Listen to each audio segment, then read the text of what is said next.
തൃശ്ശൂരിലെ ഒരു അടിപൊളി ടൂറിസ്റ്റ് പ്ലേസാണ് ചിമ്മിനി ഡാം. എനിക്ക് തോന്നുന്നത് ചിമ്മിനി ഡാം കാണാത്ത ഒരുപാട് തൃശ്ശൂരുകാരുണ്ടായിരിക്കും. ശരിക്ക് ഒരു ജൂൺ മുതൽ ഒരു ഡിസംബർ വരെയുള്ള ഒരു സമയത്ത് നല്ല പച്ചപ്പും നല്ല ഗംഭീരമായിട്ടുള്ള കാഴ്ചകളുള്ള ഒരു സ്ഥലമാണ് ചിമ്മിനി ഡാം. തൃശ്ശൂരിൽ നിന്ന് ഏകദേശം ഒരു 40 കിലോമീറ്റർ ആണ്. അത് ആമ്പല്ലൂരിൽ നിന്നാണെങ്കിൽ ഒരു 28 കിലോമീറ്ററോളം വരും. ഇതിൽ വരന്തരപ്പള്ളി എന്ന് പറയുന്ന ഒരു സ്ഥലം കഴിയുന്നതോടെ ചിമ്മിനി ഡാമിലേക്കുള്ള ഒരു യാത്രയുടെ ആ ഒരു ഏരിയ എന്ന് പറഞ്ഞാൽ ഭയങ്കര രസകരമായിട്ടുള്ള ഒരു യാത്രയാണ്. റബ്ബർ തോട്ടങ്ങൾക്ക് നടുവിലൂടെ. കുറച്ചു കാലം മുൻപ് നിങ്ങളൊരു വീഡിയോ കണ്ടിട്ടുണ്ടാവും. ആമസോൺ കാടുകളല്ല, ഇത് കേരളത്തിലെ ഒരു സ്ഥലമാണ് എന്ന് പറയുന്ന ഒരു വീഡിയോ നിങ്ങൾ കണ്ടിട്ടുണ്ടാവും. ഒരു ഗ്രൗണ്ട്, പച്ചപ്പ് നിറഞ്ഞ ഒരു സ്ഥലത്തൊരു ഗ്രൗണ്ട്. ഇത് ആമസോൺ കാടല്ല, കേരളത്തിലാണെന്ന് പറയുന്ന ഒരു സ്ഥലം. അത് ഈ പോകുന്ന വഴിയിലാണ്. ഈ ചിമ്മിനി ഡാമിൻ്റെ റിസർവോയറിൻ്റെ ഒരു കാഴ്ചയുണ്ട്.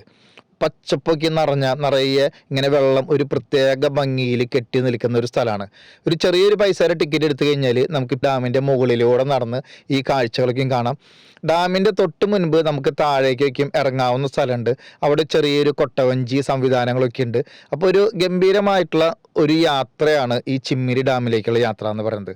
തൃശ്ശൂരുകാരിൽ ഒരുപാട് പേര് ഈ ചിമ്മിനി ഡാം കാണാത്ത ആളുകളുണ്ട്.